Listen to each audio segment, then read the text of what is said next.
Tarun Vijay, of the BJP RSS, once saying the same thing. Like I said, you can't possibly say that this is all right.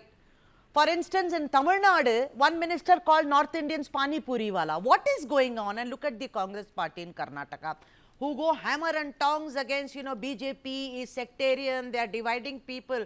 They don't want to talk about this major embarrassment. Do you think Siddaramaiah will take any action? I'm sure he won't, Vajula, because he himself is in a bit of a problem now. Would you agree? Well, when he made that speech yesterday, DK Suresh was standing next to him, the CP Yogesh was standing next to him, and they were slyly laughing or smiling when he said all of this. We'll have to wait and watch whether Siddaramaiah takes any action or not.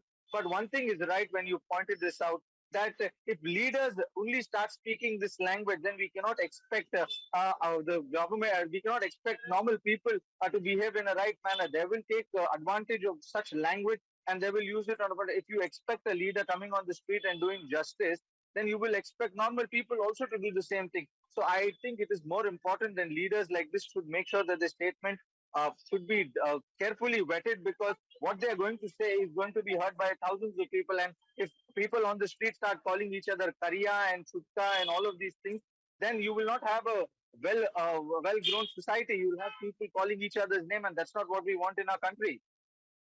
You just stay with us, please, Mohammad Wajiullah. Let me now take Dr. Sudha Arhalkai, a spokesperson for the BJP in Karnataka. Sudha, this is downright deplorable. It is horrible, the way these politicians speak. And I today want you to speak as a woman, as somebody who's educated, who's enlightened, better than you're a woman. And you know that as a species, there are politicians who are always gunning for women, their looks, their character, their past, their present, their future. What kind of language is this? Kariya, Kulla, short and dark and everything. Is this the way a Karnataka cabinet minister speaks? He's housing and Waqf, right? What is he trying to say? So tomorrow, if there are some community slurs against the minorities of whom he's a minister, then what happens, Sudha? It's tit for tat. Sudha, let me first tell you what Mr. Zameer Ahmed today is in Karnataka.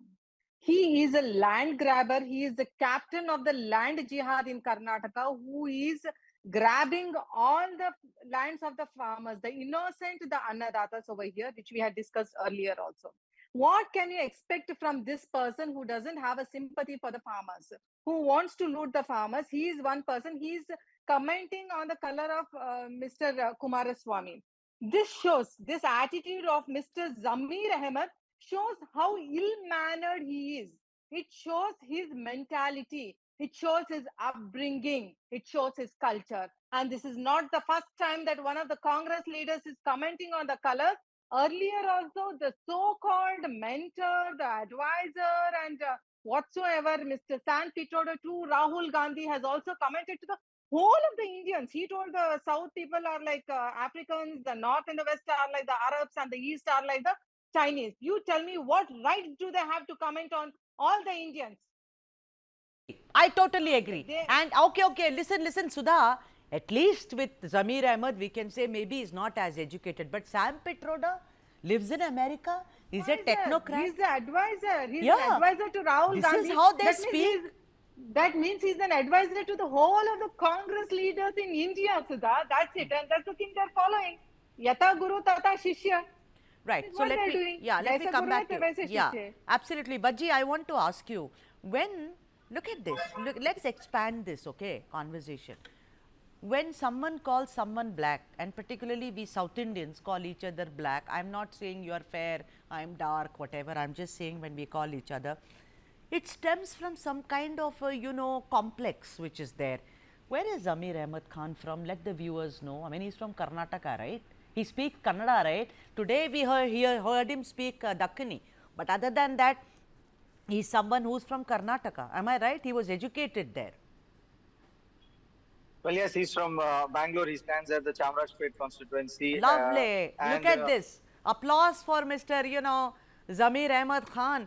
Tell me something. Is there a past kind of animosity between HDK, or is it just recent because of Channapatna? It is because of, like he said, उधर जाते इधर आते, उसके बाद हमारे पास आ गए Yogeshwar.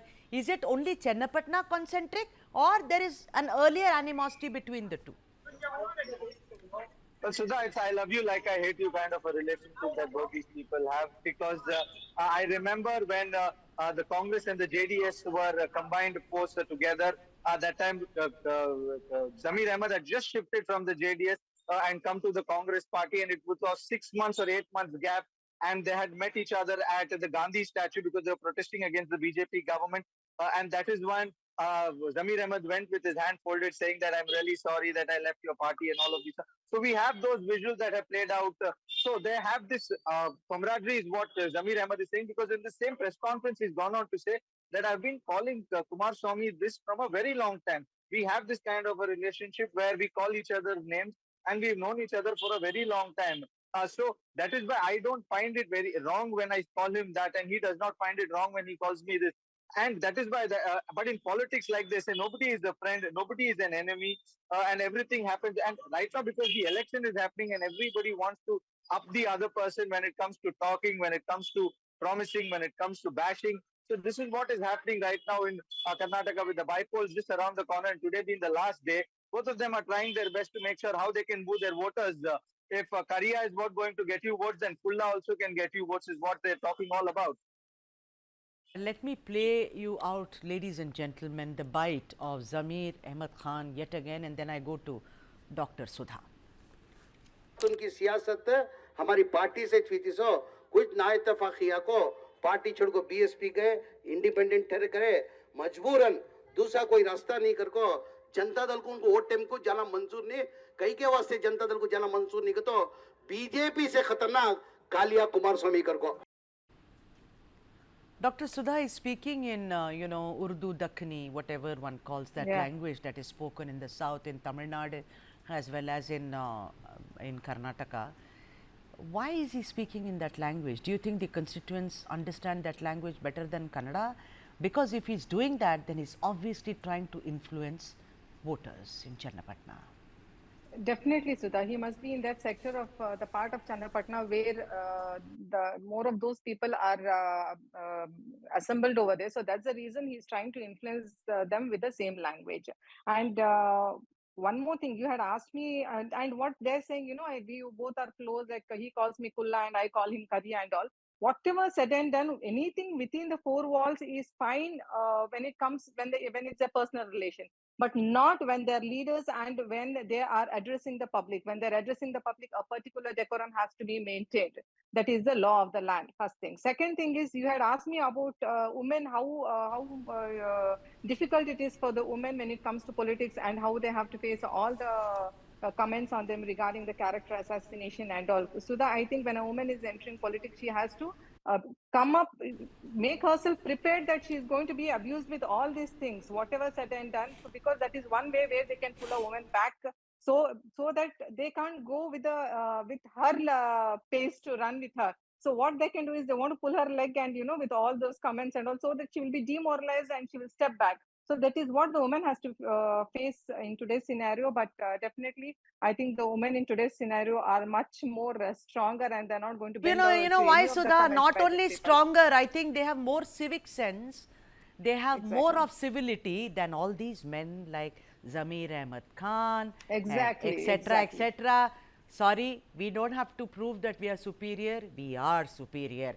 Vajiullah, let me come to you now. Vajiullah, the thing is that I don't think Kumaraswamy, I agree with Dr. Sudha Halkai. She says you call each other short, tall, long, whatever, but within when you are occupying an important place, then you better follow some kind of a decorum. What do you think? HTK is not the type to keep quiet. I think he's going to hit back very badly, because he never lets go of an opportunity, and particularly because they have now fielded Nikhil, who's lost several elections, and they are on this very, very weak ground. Don't you think this has given HTK very, very good armor to attack the Congress party? Well, absolutely, Sudha, because we've seen R. Ashok coming out and speaking against this language, and he's also gone on to say that what Zameer has said, does the other party leaders agree with it. We've seen remarks from Yediyurappa saying that people should know their stature before they speak, should know who they're talking about. This is not the kind of language that has to be spoken. So BJP has not left this issue. Let's just go by like this, and they're making sure that they will milk it, and we'll have to wait and watch what Kumaraswamy will say, because Kumaraswamy is not one of those who let things go just like that, and he's also somebody who will react to it, if not in his speech, but if, after the speech when he's talking to the press, he might react, because what we've seen in the past with these two is also something that is open to everyone. They have abused each other, and like how Sudha ma'am, the BJP spokesperson, said, whatever you do in your four walls is your personal issue. But when you come out in public and when you speak such language, you are giving an indication that yes, you can also speak this to your parents. You can also speak this to your friends in public. You can call anybody like this. And if everybody starts talking like this, you know what we're going to get. So that is where we'll have to wait and watch how Kumaraswamy reacts. And if he also reacts to the same level, then that's how that's the tit-for-tat politics, and that's the mentality there are. But if he gives it in a mature manner and he gives it back to Zameer Ahmed in a better fashion, then he'll at least set an example that that's not the language we got to use, and we got to be better than what they are.